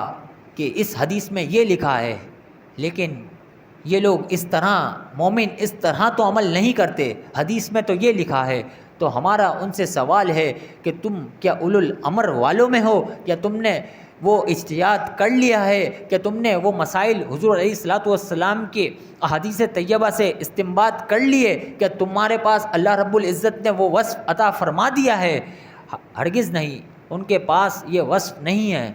ان کے پاس یہ اجتہاد کی کوالٹی نہیں ہے، لیکن اللہ رب العزت کے ان احکامات کو اور امت کو گمراہ کرنے کے لیے طرح طرح کے یہ ہتھ کنڈے آزماتے ہیں۔ در حقیقت یہ یہود و نصارہ ہی کے ایجنٹ ہیں۔ تو اللہ رب العزت سے یہ بھی دعا کیجئے کہ حدیث کو سن تو لیں، یہ بھی تحقیق کرنا ضروری ہے کہ یہ حدیث کی تشریح یہ کی بھی ہے ہمارے محدثین نے یا نہیں کی ہے۔ تو اللہ رب العزت سے یہی دعا کرتے ہیں کہ اللہ رب العزت ہمیں اس فتنے سے بھی محفوظ فرمائے۔ یہ احادیث کے نمبر کوٹ کر دینا، فلاں حدیث، فلاں ترجمہ، تو یہ بھی کافی نہیں ہے، بلکہ اس کی تحقیق ہمارے لیے ضروری ہے، اور وہ تحقیق اولو الامر والوں سے ہوگی۔ اور ہمارے بزرگان دین نے ہر طرح سے ہمارے لیے آسانی پیدا فرما دی ہے، ہر طرح سے ہمارے لیے آسائش، رہنمائی کر دی ہے کہ ہمارا کام صرف اتنا ہے کہ ہم اسے جا کر پڑھ لیں تو ہمیں وہ بات بالکل بآسانی سمجھ آ جائے گی۔ تو اللہ رب العزت سے دعا کرتے ہیں کہ اللہ ہمیں اس فتنے سے محفوظ فرمائے۔ اور اسی کے ساتھ ہمارا رکوع نمبر 8 مکمل ہوا سورۃ النساء کا۔ اب انشاءاللہ رکوع نمبر 9 آیت نمبر 60 اور 5ویں پارے کا رکوع نمبر 6 اللہ رب العزت ارشاد فرماتا ہے، الم تر الی الذین یزعمون، اے حبیب علیہ الصلاۃ والسلام آپ نے ان منافقوں کو نہ دیکھا جن کا دعویٰ یہ ہے، انہم آمنوا بما انزل الیک وما انزل من قبلک، ان کا دعویٰ یہ ہے کہ وہ اس قرآن پر ایمان لائے جو آپ کی طرف نازل ہوا، یعنی کلام پاک پر، اور اس پر ایمان لائے جو آپ سے پہلے نازل ہوا، یعنی توریت، زبور، انجیل پر بھی ایمان لائے۔ یریدون ان یتحاکموا الی الطاغوت، پھر چاہتے یہ ہیں کہ اپنا مقدمہ شیطان کی طرف لوٹا دیں، شیطان کے پاس لے جائیں۔ اس آیت مبارکہ کا شان نزول یہ ہے کہ اللہ رب العزت نے اس آیت مبارکہ کو نازل فرمایا۔ یہ اس وقت کا احکام ہے کہ جب ایک بشر نامی منافق اور ایک یہودی کا جھگڑا ہو گیا۔ اس بات میں یہودی حق پر تھا، منافق جس کا قرآن نے ارشاد فرمایا کہ وہ ایمان بھی لاتے ہیں اس پر جو آپ پر نازل ہوا، جو آپ سے پہلے، یعنی وہ منافق ہے، دل سے اقرار نہیں کرتے، اس کا اور یہودی کا آپس میں جھگڑا ہو گیا۔ تو انہوں نے کہا ہم کسی ثالث کو بلاتے ہیں جو ہمارے درمیان فیصلہ کرائے۔ اس منافق نے کہا ہم کعب بن اشرف کے پاس چلتے ہیں، وہ ہمارے درمیان فیصلہ کرے گا۔ دوسری جانب یہودی تھا، وہ اس چیز کا اقرار نہیں کرتا، وہ اس چیز پر ایگری نہیں ہوا کہ ہم اس کعب بن اشرف کے پاس جائیں، کیونکہ اسے معلوم تھا کہ وہ بندہ صحیح عدل کرنے والا شخص نہیں ہے، وہ ہمارے درمیان صحیح انصاف نہیں کرے گا، بلکہ وہ پیسے کی لالچ میں، وہ دنیا کی لالچ میں آ کر میرے خلاف فیصلہ دے دے گا، حالانکہ میں حق پر ہوں۔ تو اس یہودی نے کہا کہ اگر فیصلہ کرانا ہے تو رسول اللہ صلی اللہ علیہ وسلم کے پاس چلو۔ وہ منافق نہ مانا، یہودی اسے زبردستی لے گیا۔ تو اس یہودی اور منافق کا جو جھگڑا تھا وہ آقا انعامدار صلی اللہ علیہ وسلم کی بارگاہ میں پیش ہوا۔ حضور علیہ الصلاۃ والسلام نے یہودی کے حق میں فیصلہ دیا۔ تو اب وہ منافق اس کو قرار نہ آیا، اس نے کہا تم حضرت عمر کی بارگاہ میں چلو، ہم وہاں پر فیصلہ کرتے ہیں، ہم وہاں جا کر اپنے جھگڑے کو سولو کرتے ہیں۔ تو اس یہودی نے کہا چلو۔ تو وہ یہودی اس منافق کے ساتھ حضرت عمر رضی اللہ عنہ کی بارگاہ میں گیا اور تمام ماجرا سنایا کہ ہم آقا انعامدار علیہ الصلاۃ والسلام کی بارگاہ میں گئے تھے، وہاں پر ہمارا حضور نے یہ فیصلہ فرما دیا۔ تو حضرت عمر رضی اللہ تعالی عنہ بڑے جلال میں آ گئے، بڑے ولولے میں آ گئے، جذباتی ہو گئے۔ آپ نے فرمایا میں ابھی فیصلہ کرتا ہوں، اور آپ کمرے کی طرف گئے اور تلوار لے کر آ گئے اور اس منافق کا سر تن سے جدا کر دیا۔ فرمایا جو اللہ کے رسول کے فیصلے کو نہ مانے پھر عمر کی تلوار اس کا فیصلہ کرتی ہے۔ اب اس آیت مبارکہ کے تحت جو میں نے آپ کو واقعہ بتایا، اس واقعے کا حوالہ بڑی بڑی تفاسیر میں موجود ہے۔ تفسیر خازن، تفسیر ابن کثیر، یہ وہ تفاسیر ہیں جنہیں ہر مکتبہ فکر کا شخص، ہر مکتبہ فکر ان تفاسیر کو فالو کرتا ہے اور ان سے مسائل اخذ کرتا ہے۔ تو اس واقعے سے ہمیں یہ کیا معلوم ہوا؟ اس واقعے سے ہمیں یہی معلوم ہوا کہ جو حضور علیہ الصلاۃ والسلام کے فیصلے کو نہ مانے تو پھر حضرت عمر رضی اللہ تعالیٰ عنہ کا فیصلہ وہ کہ تلوار سے فیصلہ کرنا، اللہ رب العزت نے امت مسلمہ کو یہ ارشاد فرما دیا قیامت تک کے لیے کہ جو محبوب کے فیصلے کو نہ مانے، جو محبوب کی تعظیم و توقیر نہ کرے تو پھر اس کا ایک ہی انجام ہے، وہ وہی انجام ہے جو حضرت عمر رضی اللہ تعالیٰ عنہ نے فرمایا۔ تو اس آیت مبارکہ میں یہی ارشاد ہوتا ہے ان یتحاکموا الی الطاغوت، وہ اپنے معاملے کو، اپنے مقدمے کو شیطان یعنی کعب بن یہودی کے پاس لے جائے، وقد امروا ان یکفروا بہ، حالانکہ انہیں حکم دیا گیا کہ وہ شیطان کی بات کو نہ مانیں، وَيُرِيدُ الشَّيْطَانُ أَن يُضِلَّهُمْ ضَلَالًا بَعِيدًا، اور شیطان تو یہی چاہتا ہے کہ انہیں بہکا کر انہیں دور لے جائے۔ شیطان یہی چاہے گا کہ مومنوں کو بہکا دے، مومنوں کو ان سے دور کر دے، لیکن حضرت عمر رضی اللہ تعالیٰ عنہ نے کیا خوب فیصلہ فرمایا، کیا ہی خوب انجام فرمایا۔ اچھا، جب یہ واقعہ ہو گیا حضرت عمر رضی اللہ تعالیٰ عنہ والا، تو اس پر حضور علیہ الصلاۃ والسلام نے کوئی پکڑ نہ فرمائی۔ آپ نے یہ نہ فرمایا کہ تم نے حقوق العباد کا پاس نہ رکھا، تم نے یہ چیز نہ رکھی، تم نے انسانیت، ہیومینٹی کو فالو نہیں کیا۔ آج کئی لوگ ایسے ہیں جو انسانی حقوق کے نام پر نکل پڑتے ہیں اور کہتے ہیں کہ فلاں شخص نے فلاں کو اس بات پر مار دیا کہ حضور علیہ الصلاۃ والسلام کی گستاخی کی۔ یہ چھوٹا معاملہ ہے کہ حضور علیہ الصلاۃ والسلام کی کوئی گستاخی کرے، حضور علیہ الصلاۃ والسلام کی بارگاہ میں اپنی زبان دراز کرے۔ اس آیت مبارکہ نے یہی بتایا کہ وہ کسی طرح کا مجرم نہیں ہے، بلکہ وہ تو مسلمانوں کا ہیرو ہے۔ لیکن آپ اس دور میں دیکھیں کہ ہمارے ہیروز کے ساتھ کیا ہوتا ہے۔ غازی ملت ملک ممتاز حسین قادری، غازی تنویر، غازی عامر چیمہ، اور ابھی حالیہ دنوں کی آپ بات کیجئے تو میر پور خاص کے واقعے سے آپ واقف ہوں گے کہ کس طرح کا معاملہ ہوا۔ اسی طرح بلوچستان میں ایک واقعہ ہوا۔ ہونا تو یہ چاہیے تھا کہ ان گستاخوں کو سر بازار لٹکا دیا جائے اور بتا دیا جائے کہ یہ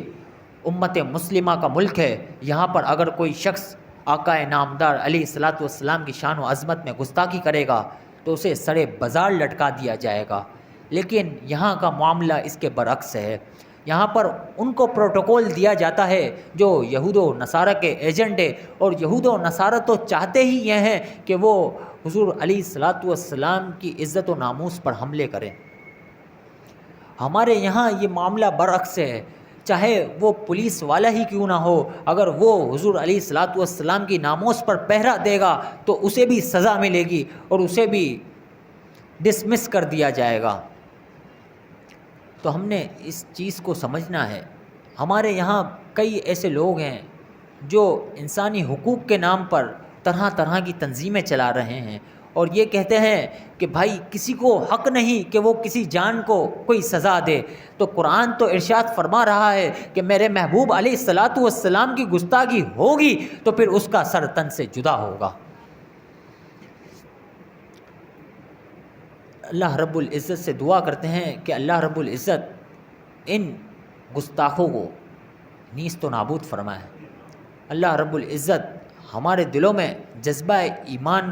کو بڑھائے تاکہ ہمارے لیے اس گستاخ کے حوالے سے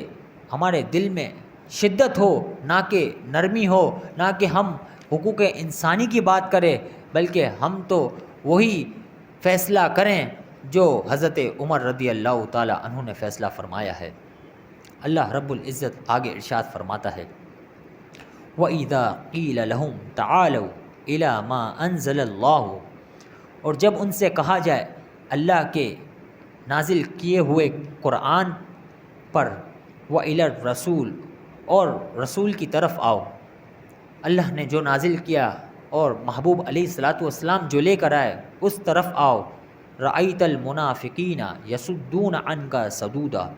صُدُودًا، اے حبیب علیہ الصلاۃ والسلام آپ دیکھیں گے کہ منافق منہ موڑ کر پھر جائیں گے۔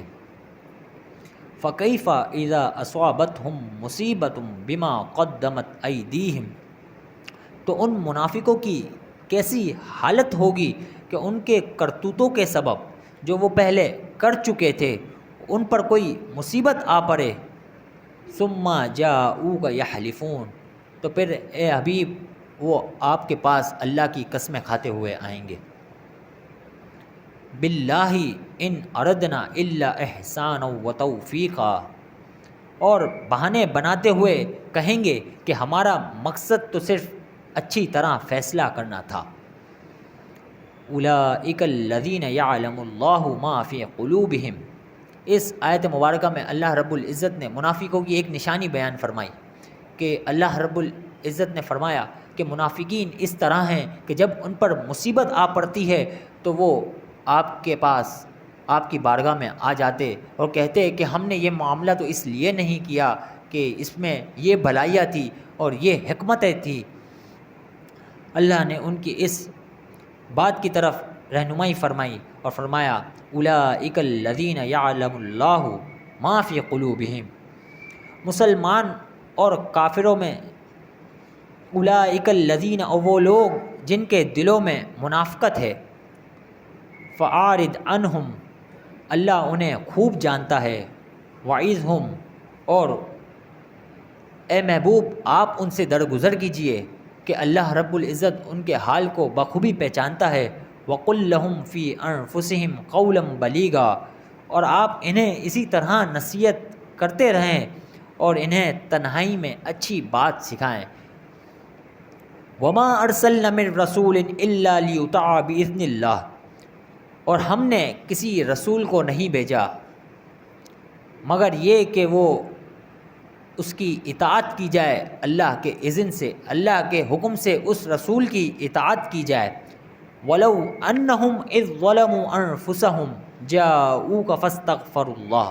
اور اگر وہ لوگ جب نافرمانی کر کے اپنی جانوں پر ظلم کر بیٹھیں تو اے حبیب علیہ الصلاۃ والسلام وہ آپ کے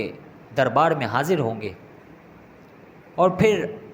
معافی کے طلبگار ہوں گے، فاستغفروا اللہ واستغفر لهم الرسول، اور اللہ کے رسول سے التجا کریں گے کہ آپ شفاعت کریں، لوجدوا اللہ توابا رحیما، ضرور اللہ تبارک و تعالیٰ ان کی توبہ کو قبول فرما لے گا۔ بے شک اللہ تبارک و تعالیٰ توبہ کو قبول فرمانے والا اور رحم فرمانے والا ہے۔ یعنی جو لوگ گناہ کر کے حضور کی بارگاہ میں آتے تھے تو یہ عرض کرتے تھے کہ حضور علیہ الصلاۃ والسلام آپ ہماری شفاعت فرما دیجئے، آپ ہمیں بخش دیجئے، تو اللہ رب العزت حضور کی اس معافی مانگنے پر ان لوگوں کو معاف فرما دیتا تھا اور اللہ رب العزت انہیں جنت کی بشارت عطا فرما دیتا تھا۔ اس آیت مبارکہ کے تحت علماء نے کئی واقعات لکھے۔ ایک واقعہ ہم سماعت کرتے ہیں کہ ایک اعرابی سید عالم صلی اللہ علیہ وسلم کے وصال ظاہری کے بعد روضہ شریف پر حاضر ہوا اور عرض کرنے لگا یا رسول اللہ آپ میرے گناہوں کو بخش دیجئے، تو نبی پاک علیہ الصلاۃ والسلام نے روضہ اطہر سے یہ بشارت دی کہ تمہیں بخش دیا گیا۔ یہاں پر اس آیت کے تحت اللہ رب العزت نے جس میں حضور کی شفاعت کے بارے میں بیان ہوا، شیخ عبدالحق محدث دہلوی، آپ بڑے مشہور محدث، بڑے مشہور بزرگ، آپ اپنی کتاب جذب القلوب میں لکھتے ہیں کہ حضرت علی رضی اللہ عنہ نے فرمایا کہ ایک دیہاتی حضور علیہ الصلاۃ والسلام کے وصال ظاہری کے 3 ایام کے بعد آیا اور وہ یہ کہنے لگا اور رونے لگا روضہ انور پر کھڑے ہو کر کہ یا رسول اللہ میں تو معافی مانگنے آنے والا تھا کہ آپ اس دنیا سے کوچ کر گئے، آپ بظاہر اس دنیا سے چلے گئے، میری معافی اب کس طرح ہوگی؟ تو فرماتے ہیں حضرت علی قبر انور سے آواز آئی یغفر لکم، تمہارے لیے بخشش کر دی گئی ہے۔ سبحان اللہ، اللہ رب العزت نے اس آیت مبارکہ میں ان لوگوں کی بھی مخالفت کی کہ جو لوگ شفاعت کے قائل نہیں ہیں، جو یہ کہتے ہیں کہ اللہ رب العزت ہی معاف فرمانے والا ہے۔ تو اس آیت مبارکہ کو نوٹ ڈاؤن کر لے، یہ آیت مبارکہ سورہ نساء کی آیت نمبر 62 ہے کہ جس میں 64 ہے کہ اللہ رب العزت اس میں ارشاد فرماتا ہے کہ مومنوں کی شفاعت رسول اللہ صلی اللہ علیہ وسلم فرمائیں گے۔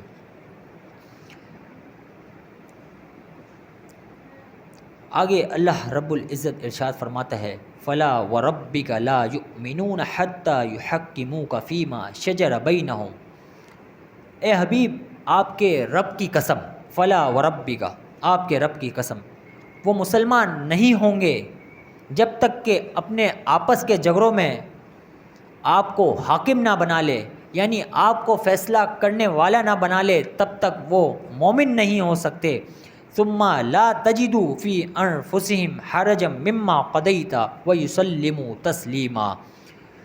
اور جو آپ فیصلہ فرما دے وہ اپنے دلوں میں اس سے کوئی رکاوٹ نہ لائے، اور جو آپ فیصلہ فرما دے اسی پر عمل کرے اور دل و جان سے اس کو تسلیم کر لیں، تو وہی لوگ ایمان والے ہیں۔ اللہ رب العزت اپنی قسم ارشاد فرما کر کہہ رہا ہے، یعنی اس آیت کے تحت بخاری شریف میں کتاب التفسیر میں امام بخاری رضی اللہ عنہ ایک احادیث طیبہ ارشاد فرماتے ہیں کہ رسول اللہ صلی اللہ علیہ وسلم نے فرمایا، اس کی یا زبیر، اے زبیر اپنے باغ کو پانی پلاؤ اور پھر اس پانی کو اپنے پڑوسی کی طرف چھوڑ دو۔ اس حدیث مبارکہ کا پس منظر یہ ہے کہ جو پہاڑوں سے پانی آتا ہے وہ باغوں میں سیراب کیا جاتا ہے، اور اس کا شرعی مسئلہ یہ ہے کہ جو باغ جس پہاڑ سے زیادہ قریب ہے پہلے وہ پانی کو استعمال کرے گا اور وہ پھر آگے پڑوسی کی طرف جاری کر دے گا۔ تو جب حضور علیہ الصلاۃ والسلام نے فرمایا اس کی یا زبیر، اے زبیر اپنے باغ کو پانی پلاؤ، پھر اس پانی کو آگے اپنے پڑوسی کی طرف منتقل کر دو، تو وہ پڑوسی وہ منافق شخص تھا، اس نے اپنی زبان سے ٹیڑھا کرتے ہوئے حضور علیہ الصلاۃ والسلام کی بارگاہ میں یہ عرض کیا کہ یہ آپ کے پھوپھی زاد بھائی ہیں، اسی لیے حضور جان کائنات کو یہ بات بہت دل پر گرا گزری۔ حالانکہ حضور علیہ الصلاۃ والسلام تو حضرت زبیر رضی اللہ عنہ کو احسان کی تلقین فرما رہے تھے کہ پہلے تم پانی کو استعمال کر لو، اس کے بعد تم آگے اپنے پڑوسی کی طرف بھیج دو، اور شرعی مسئلہ بھی یہی ہے، لیکن اسے اس احسان کو سمجھ نہ آیا اور منافقت میں حضور علیہ الصلاۃ والسلام پر زبان کو دراز فرمانے لگا۔ تو پھر اللہ رب العزت نے یہ آیت مبارکہ ارشاد فرما دی کہ اگر تم حضور علیہ الصلاۃ والسلام کے فیصلے کو دل سے تسلیم نہ کرو گے تو تم ایمان والے نہ ہوگے، اور یہ اللہ رب العزت نے اپنی قسم دے کر ارشاد فرمایا۔ آگے ارشاد فرمایا وَلَوْ أَنَّا كَتَبْنَا عَلَيْهِمْ أَنِ اقْتُلُوا أَنفُسَكُمْ، اور اگر ہم ان پر فرض کر دیتے کہ اپنے آپ کو قتل کرو، أَوْ اخْرُجُوا مِن دِيَارِكُمْ، یا اپنے گھر بار کو چھوڑ کر نکل جاؤ۔ اس آیت مبارکہ کا شان نزول یہ ہے کہ یہ آیت مبارکہ ان مومنین کے بارے میں نازل ہوئی کہ جن پر اللہ رب العزت نے بڑا انعام فرمایا، یعنی اللہ رب العزت نے فرمایا وَلَوْ أَنَّا كَتَبْنَا، اگر ہم ان پر فرض کر دیتے کہ اپنی جانوں کو قتل کر دو، تو یہودی چونکہ اللہ رب العزت نے قرآن مجید میں ارشاد فرمایا ہے کہ یہودیوں کو یہ حکم دیا تھا کہ اگر تم ایمان والے ہونا چاہتے ہو تو اپنی جانوں کو قتل کر دو اور اپنے گھر بار کو چھوڑ دو، تو ایک یہودی یہی کہتے تھے کہ ہمارے آباء و اجداد نے تو اپنی جانوں کو قربان کر دیا تھا اور ایمان والے ہو گئے تھے، اور اپنے شہر مصر کو چھوڑ دیا تھا تو وہ ایمان والے ہو گئے تھے، کیونکہ اللہ رب العزت کا یہ فرمان تھا کہ اگر تم اس طرح کرو گے تو ایمان والے ہوگے۔ تو ایک صحابی فرماتے ہیں کہ اگر اللہ رب العزت ہمیں یہ احکام دیتا تو ہم بھی کر گزرتے، ہم بھی ایمان میں اتنے متشدد ہے، ہمارا ایمان بھی اتنا قوی ہے۔ وَلَوْ أَنَّا كَتَبْنَا عَلَيْهِمْ أَنِ اقْتُلُوا أَنفُسَكُمْ، اگر ہم پر فرض کر دی جاتی کہ اپنی جانوں کو قتل کرو، أَوْ اخْرُجُوا مِن دِيَارِكُمْ، یا اپنے گھر بار کو چھوڑ دو، ما فعلوه الا قلیل منہم، تو ہم میں سے وہ جو بہت زیادہ مضبوط تھے ایمان میں وہ اس طرح کر گزرتے۔ اللہ رب العزت یہی فرماتا ہے کہ ان میں تھوڑے ہی مومن ایسے ہوتے جو اس کام کو کر گزرتے۔ وَلَوْ أَنَّهُمْ فَعَلُوا مَا يُوعَظُونَ بِهِ لَكَانَ خَيْرًا لَهُمْ وَأَشَدَّ تَثْبِيتًا، اور اگر وہ اس نصیحت پر عمل کرتے جو انہیں کی جاتی تو وہ ان کے لیے زیادہ بہتر اور ایمان میں زیادہ پختگی والا ہوتا۔ آگے اللہ رب العزت ارشاد فرماتا ہے وَإِذًا لَآتَيْنَهُم مِّن لَّدُنَّا أَجْرًا عَظِيمًا، اور ایسا ہوتا تو ضرور ہم انہیں اپنے پاس سے بڑا ثواب دیتے۔ یعنی اللہ رب العزت فرماتا ہے کہ جو ہم نے انہیں عمل کرنے کے لیے کہا ہے اگر وہ اس پر عمل کرتے تو ہم اپنے پاس سے ان پر احسان فرماتے اور بڑا ثواب عطا فرماتے۔ وَلَهَدَيْنَاهُمْ صِرَاطًا مُسْتَقِيمًا، اور ضرور ہم انہیں سیدھی راہ پر چلاتے۔ وَمَن يُطِيعِ اللَّهَ وَالرَّسُولَ، اور جو اللہ اور اس کے رسول کی اطاعت کرے فَأُولَٰئِكَ مَعَ الَّذِينَ أَنْعَمَ اللَّهُ عَلَيْهِمْ، تو یہ وہی لوگ ہیں کہ جن پر اللہ رب العزت نے احسان فرمایا، جن پر انعام فرمایا۔ یہ کون لوگ ہیں؟ فرمایا من النبیین، انبیاء میں سے، والصدیقین، صدیقوں میں سے،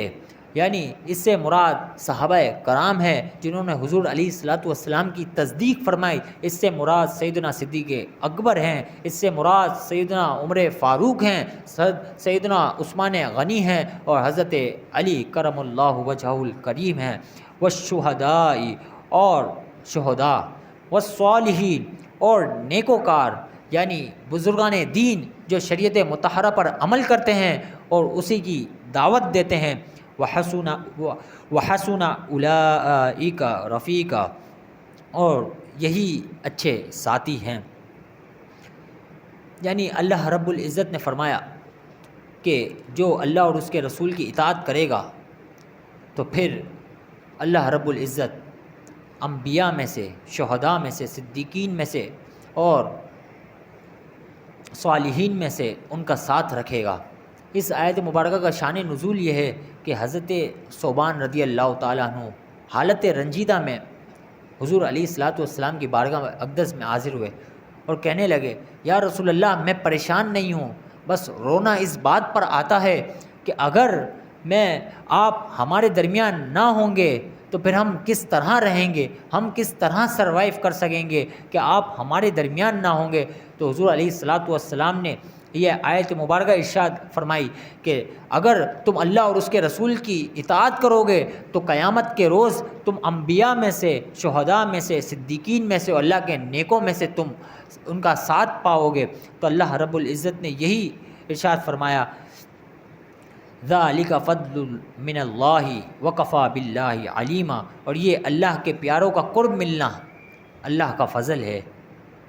اور اللہ کافی ہے، خوب جاننے والا ہے۔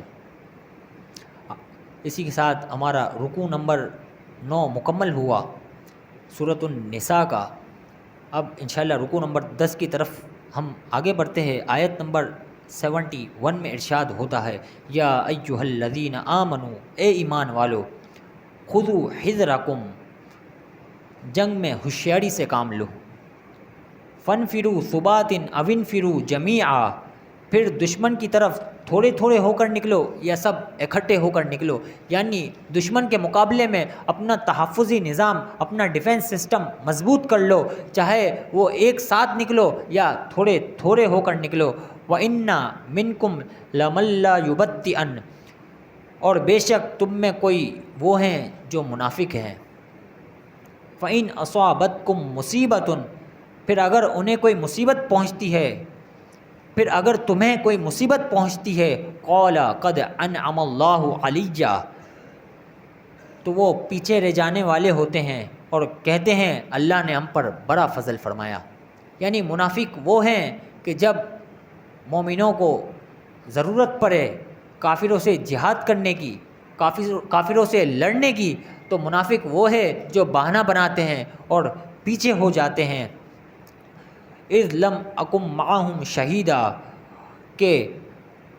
اس بات پر خوش ہوتے ہیں کہ اللہ کا شکر ہے کہ ہم ان کے ساتھ جہاد میں نہ تھے، یہ تو اللہ نے ہم پر احسان فرمایا کہ ان پر مصیبت آ پڑی اور ہم ان کے ساتھ نہ تھے۔ تو اللہ رب العزت فرماتا ہے یہ منافقوں کی نشانی ہے جو مومنوں کو پیچھے چھوڑ دیتے ہیں۔ تو اس آیت مبارکہ سے یہ بھی سمجھ آتا ہے کہ اللہ رب العزت نے یہ ایک اصول بیان فرما دیا ہے کہ اگر کوئی شخص مصیبت میں اگر آپ کا ساتھ نہیں دے رہا تو یقیناً وہ صرف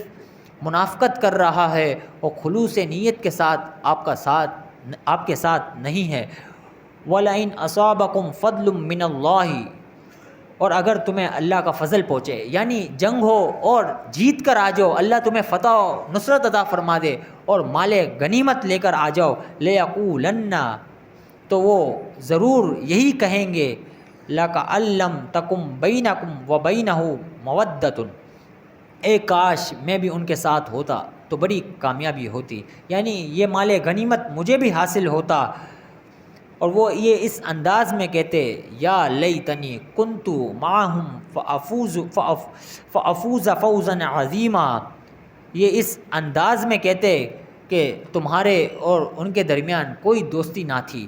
یعنی جب مال غنیمت حاصل ہو جاتا تو وہ اس بات کی طرف راغب ہو جاتے کہ تم میرے ساتھی ہو، لیکن جب مومنوں پر مشقت آتی، کوئی مصیبت آتی تو کہتے کہ ہمارا ان سے کوئی تعلق نہیں ہے، بلکہ اللہ نے تو ہم پر احسان فرمایا کہ ہم ان کے ساتھ اس جنگ میں نہ گئے۔ اگلی آیت مبارکہ میں اللہ رب العزت جہاد کے متعلق مومنوں کو خبردار فرما رہا ہے، فَلْيُقَاتِلْ فِي سَبِيلِ اللَّهِ الَّذِينَ يَشْرُونَ الْحَيَاةَ الدُّنْيَا بِالْآخِرَةِ، تو ان لوگوں کو اللہ کی راہ میں لڑنا چاہیے۔ وہ منافق جو پیچھے رہ جاتے ہیں ان کو اللہ کی راہ میں لڑنا چاہیے۔ یہ وہ لوگ ہیں جو دنیا کی زندگی لے چکے ہیں آخرت کی زندگی کو بیچ کر۔ وَمَن يُقَاتِلْ فِي سَبِيلِ اللَّهِ، تو جو اللہ کی راہ میں جہاد کرے، فَيُقْتَلْ أَوْ يَغْلِبْ فَسَوْفَ نُؤْتِيهِ أَجْرًا عَظِيمًا، تو وہ شہید ہو جائے یا وہ غلبہ پالے، دونوں ہی صورتوں میں اللہ رب العزت فرما رہا ہے ان قریب ہم انہیں بڑا اجر عطا فرمائیں گے۔ وَمَا لَكُمْ لَا تُقَاتِلُونَ فِي سَبِيلِ اللَّهِ وَالْمُسْتَضْعَفِينَ مِنَ الرِّجَالِ وَالنِّسَاءِ وَالْوِلْدَانِ، اللہ رب العزت فرماتا ہے اور اے مسلمانوں تمہیں کیا ہو گیا ہے کہ تم اللہ کی راہ میں جہاد کیوں نہیں کرتے، تم اللہ کی راہ میں کیوں نہیں لڑتے، اور ان کمزور مردوں اور عورتوں اور بچوں کے لیے جہاد نہیں کرتے، یعنی تم بچوں کا بہانہ بنا کر اور کمزور مردوں کا بہانہ بنا کر عورتوں کا بہانہ بنا کر اللہ کی راہ میں جہاد نہیں کرتے۔ آج ہم یہ دیکھتے ہیں اہل فلسطین بالکل بظاہر طور پر جہاد کر رہے ہیں، کافروں سے لڑ رہے ہیں اور کئی لوگ شہید ہو گئے، ان کی تعداد بھی ہم کاؤنٹ نہیں کر سکتے کہ کتنے شہید ہو گئے۔ اللہ رب العزت نے انہیں فرمایا کہ ہم تو انہیں بڑا اجر دیں گے، لیکن ساتھ ان مومنوں کو بھی یہ فرمایا کہ جو لوگ اللہ کی راہ میں جہاد نہیں کرتے اور بہانے بناتے ہیں اور یقولون ربنا اخرجنا من هذه القرية، اور وہ کہتے ہیں اے ہمارے رب ہمیں نکال اس بستی سے جس کے اہل پر، جن کے لوگوں پر ظلم ہو رہا ہے۔ یہ آیت مبارکہ اس وقت ہے کہ جب کفار مکہ نے مومنوں کو قید کر لیا تھا اور وہ مومنوں پر تشدد کر رہے تھے اور ان کے ساتھ کئی عورتیں اور بچے بھی تھے، تو وہ یہ دعا کرتے تھے یا اللہ ہمیں ان ظالموں سے چھٹکارا دے دے، ہمیں اس بستی سے نکال۔ تو پھر اللہ رب العزت سے دعا کی تو اللہ رب العزت نے ان کی مدد فرمائی، اور حضور علیہ الصلاۃ والسلام نے جب ان سے جہاد فرمایا تو ان مومنوں کو آزاد فرمایا اور ان کے لیے اللہ رب العزت نے کئی انعامات عطا فرمائے۔ آگے ارشاد فرمایا وَاجْعَل لَّنَا مِن لَّدُنْكَ وَلِيًّا، اور ہمیں اپنے پاس سے کوئی حمایتی دے دے، یعنی اس طرح دعا کرتے یا تو ہمیں اس بستی سے نکال دے یا ہمیں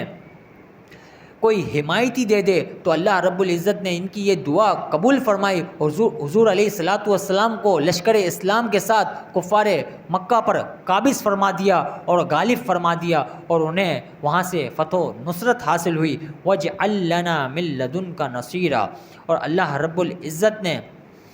سے وہ یہ دعا کرتے کہ یا اللہ ہمارے لیے کوئی مددگار عطا فرما، تو اللہ رب العزت نے انہیں مدد فرمائی۔ یہ ہمارے لیے بھی اس آیت مبارکہ میں یہ مفہوم ہے کہ آج دنیا بھر میں مسلمانوں پر ظلم ڈھائے جا رہے ہیں، سب سے زیادہ فلسطین پر، اہل برما پر، کشمیر پر، اور ہر جگہ مسلمانوں کو ہی ظلم کا شکار کیا جا رہا ہے، لیکن ہمارے لوگ اپنی دنیاوی ٹینشنوں میں لگے ہوئے ہیں کہ ہمارا کیا ہوگا، ہم کس طرح سروائیو کریں گے، ہم کس طرح اپنی زندگی، اپنی معاشی زندگی کو بہتر کر سکتے ہیں، اس میں ہم اپنی ساری صلاحیتیں لگا دیتے ہیں، ہم اپنا سارا مال لگا دیتے ہیں ہم اپنے آپ کو ڈیولپ کرنے کے لیے، لیکن اللہ رب العزت فرماتا ہے کہ اگر تم جہاد کرو گے تب میں تمہیں اجر عظیم عطا کروں گا۔ تو ہم مومنوں کو کیا ہو گیا ہے کہ ہم ان کے بارے میں ذرا غور و فکر نہیں کرتے؟ ہم جتنی استطاعت رکھتے ہیں، اللہ نے ہمیں جتنی طاقت دی ہے، ہمیں جتنی صلاحیتیں دی ہیں، ہم اس کے مطابق تو عمل کر سکتے ہیں، ہم وہ تمام معاملات کر سکتے ہیں جو ہماری جان اور ہمارے مال سے ان لوگوں کے لیے مدد ہو جائے، کہ جس طرح کفار قریش نے مومنوں کو قید کر لیا تو انہوں نے اللہ رب العزت سے دعا کی تو اللہ رب العزت نے ان کی مدد کے لیے حضور جان کائنات کو بھیجا۔ تو یہ حکم ہمارے لیے بھی ہے کہ جب وہ مومن وہاں سے پکار رہے ہیں تو ہمارے لوگ خاموش ہیں، جن کے پاس عہدے ہیں، جن کے پاس پاور ہے، وہ کر سکتے ہیں، اس کے باوجود وہ کوئی عمل نہیں کرتے، لیکن ہمارے پاس جتنی صلاحیتیں ہیں، ہمارے پاس جتنی پاور ہیں، ہم اپنی پاور کے مطابق ان کے لیے وہ سارے کام سر انجام دیں۔ اللہ سے دعا کرتے ہیں کہ اللہ وہاں پر رحم فرمائے اور مومنوں پر فضل فرمائے، بالخصوص اہل فلسطین پر، اور ہم مسلمانوں کو، ہمارے مسلم حکمراں کو غیرت عطا فرمائے کہ وہ ہوش کے ناخن لیں کہ کہیں ایسا نہ ہو کہ ہم پر اللہ رب العزت کا عذاب نازل ہو جائے اور ہم اپنی غفلتوں میں ہی رہ جائیں۔ اللہ رب العزت آگے ارشاد فرماتا ہے الذین آمنوا یقاتلون فی سبیل اللہ، ایمان والے اللہ کی راہ میں لڑتے ہیں۔ ایمان والے تو وہ ہیں جو اللہ کی راہ میں لڑتے ہیں۔ والذین کفروا یقاتلون فی سبیل الطاغوت، اور کفار شیطان کی راہ میں لڑتے ہیں، یعنی اس کو راضی کرنے کے لیے لڑتے ہیں۔ اور آپ اس بات کو بخوبی جانتے ہیں کہ کفار شیطان کو خوش کرنے کے لیے لڑتے ہیں، لیکن اپنی ساری صلاحیتوں کے ساتھ میدان میں اڑتے ہیں، اپنا سارا مال خرچ کر کے میدان میں اترتے ہیں، لیکن ہمارا حال یہ ہے کہ ہم اپنے مال کو اپنی آسائشوں میں خرچ کرتے ہیں، ہم اپنی جان کو، اپنی صلاحیتوں کو جو اللہ نے ہمیں دی ہے، ہم انہیں فضول کاموں میں تو خرچ کرتے ہیں، لیکن اللہ رب العزت کے اس رکن کی طرف، جس کی طرف اللہ رب العزت نے ہمیں بالکل گامزن کیا، اور اللہ رب العزت نے جہاد کے متعلق قرآن پاک میں بے تحاشا آیت مبارکہ ارشاد فرمائی اور فرمایا اے مومنو تم جہاد کرو، اے مومنو تم مومنوں کی مدد کرو، چاہے جان کے ذریعے ہو یا مال کے ذریعے ہو، وہ جب قوت کے ساتھ لڑ سکتے ہیں تو تم تو مومن ہو، تم کیوں نہیں لڑ سکتے؟ فقاتلوا اولیاء الشیطان، تو اے مسلمانوں تم شیطان کے دوستوں یعنی کفار سے لڑو، ان قید الشیطان کان ضعیفا، بے شک شیطان کا مکر و فریب ختم ہو جائے گا، کمزور ہے۔ جب اللہ رب العزت کی مدد آئے گی تو ان کے مقابلے میں یہ لوگ کہیں کے نہیں رہیں گے، لیکن اللہ رب العزت نے یہ شرط بھی لگائی ہے کہ تم نکلو، تم محنت کرو، تم آواز بلند کرو، تم حق کا علم بلند کرو تو پھر اللہ رب العزت کی مدد بھی آئے گی۔ جس طرح بدری صحابہ 313 تھے اور وہاں پر ہزاروں کا لشکر موجود تھا، اس کے باوجود 313 صحابہ اپنے گھروں میں نہیں رہے بلکہ وہ میدان جنگ میں اتر گئے، تو پھر اللہ رب العزت نے فرشتوں کی قطار کے ساتھ ان کی مدد فرمائی۔ اللہ رب العزت سے دعا کرتے ہیں کہ اللہ رب العزت ہمیں اہل فلسطین کے حق میں ہماری جو صلاحیتیں ہیں، ہمارا جو مال اس نے جو ہمیں عطا کیا ہے، ہم ان کے لیے خرچ کریں۔ اسی آیت کے ساتھ ہمارا رکوع نمبر 10 مکمل ہوا۔ اللہ رب العزت سے دعا کرتے ہیں جو کچھ سنا اور جو کچھ سمجھا اس پر عمل پیرا ہونے کی توفیق عطا فرمائے۔